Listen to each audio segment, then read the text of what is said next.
क्या आपने कभी सोचा है कि रेंट एग्रीमेंट अक्सर 11 महीने के ही क्यों बनाए जाते हैं और 12 महीने के क्यों नहीं? क्या 11 महीने का रेंट एग्रीमेंट लीगल रूप से वैध भी होता है या नहीं? आइए समझते हैं कानून क्या कहता है।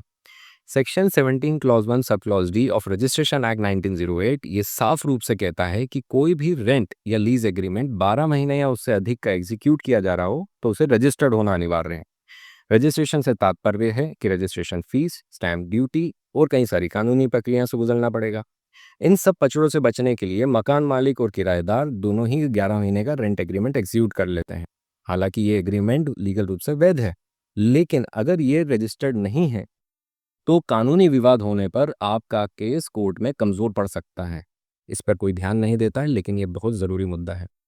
वैसे मकान मालिक जोर यही देता है कि 11 महीने का ही रेंट एग्रीमेंट एग्जीक्यूट किया जाए। उसके पीछे का कारण ये है कि जब रेंट रिन्यूअल होता है, रेंट इंक्रीमेंट होता है ईयरली बेसिस पे, वो उसे 12 महीने की जगह 11वें महीने के पश्चात ही प्राप्त होना शुरू हो जाता है, तो ये उसके लिए फ़ायदेमंद है।